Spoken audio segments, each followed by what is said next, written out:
Thank you, House Chair.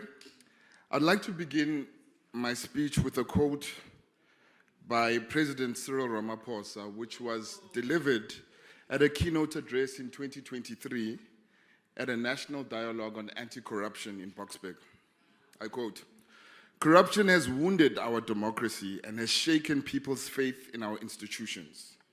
If corruption is not arrested, the greatest damage will not be in the funds stolen, the jobs lost, or the services not delivered. The greatest damage will be in the belief in democracy itself," close quote. Today, we are forced to pause on these words and ask ourselves, how seriously can we take them as a nation? What will be clear at the end of this debate is that we are all going to pay. South Africans are going to pay if we don't attack the disease of corruption that is destroying the Department of Human Settlements. Today, we will surely hear from this House and from the members of this House that things are not that bad, that services are somewhat improving and people are somehow getting back to their dignity. But they won't tell that to the people of Nigel in Ekurhuleni, whose houses have been sold by municipal officials. They won't tell that to the people of Johannesburg in Soweto, whose title deeds are sitting in the municipality gathering dust. They won't tell that to the residents of Stillwater in Northern Cape, whose houses have collapsed just after 10 days of being built. They also won't tell that to the community of Joe Slovo settlement in the Eastern Cape, who have been flooded and will have to wait 3 months until they are able to get housed. They won't, House Chair, tell that to Ugogo, Gogsara, who's 78. She lives in a dilapidated Rondeville in Makadu, Limpopo, and I quote, and these are her words, she says, "One day this house will fall on me. Whenever I apply for an RDP house, they either do not respond or tell me stories."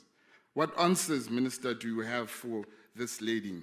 Towns are drowning before us. We are honestly not going to be able to stand here and lament victories that are non-existent and speak about tangible change that has not reached the people in the ground. People are dying without the promise of houses. People are dying waiting for government to deliver what they promised in 1994. And on the 8th of April, 2025, the DA wrote to the minister because it was first becoming clear that the department was in a freefall. The CEO of the National Home Builders Registration Council was suspended. The National Home Finance Corporation CEO is under investigation for misuse of funds. The Social Housing Regulatory Authority CEO and CFO have both been terminated. The Community Schemes Ombud Service Chief Ombud has resigned amid a corruption scandal. And of course, HDA is now under an investigation by the SIU. There is clearly a catastrophic collapse in this department. This dysfunction seems to be deepening under the watch of senior officials and political heads in the department. This situation is clearly impacting South Africans because this dysfunction is impeding the delivery of affordable housing in our country. But let's shift gears a little bit. On the 26th of August 2024, then Minister of Justice, Minister Simelane, was accused of having received a loan of 575,000 Rand from the Gundu Wealth Solutions while mayor of Polokwane, company directly linked to the unlawful investment of municipal funds into the now completely looted VBS Mutual Bank. You would think that the response to this that the president would have shown Minister Simelane the door. He did not. He asked for the report that he stayed with for 3 months, and even though the DA sustained pressure asking the president to act, he lacked courage to act and instead decided to dump Minister Simelane at Human Settlements, one of the most important departments for South Africans in our country. It seems that this president does not take an issue with the fact that the person accused of corruption sits in his cabinet and will have to look after a budget of 30 billion Rand that is set aside for South Africans. The Democratic Alliance will always support the granting of funds to house the vulnerable. At the same time, fast-tracking jobs and growth to give many more South Africans the dignity of being able to buy and own their own houses. And although this budget and the department have many challenges, under normal circumstances, it would be supported.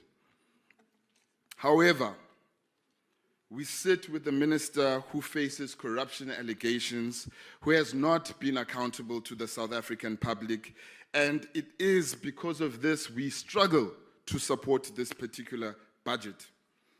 Yesterday, it was revealed that criminal investigations against the minister were underway by the South African Police Service following the charges that were laid by the DA. When the minister at the helm cannot be trusted with the scent of the taxpayer funds, how are we supposed to tell the public that their interests are cared for and protected?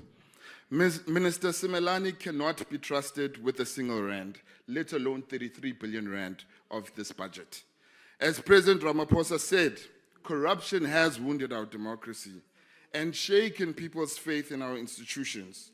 If corruption is not arrested, and the greatest damage will not only be the funds that have been stolen or the jobs that have been lost. Thank you, Honourable Member. Your time has now expired. That will be damaged. I thank you.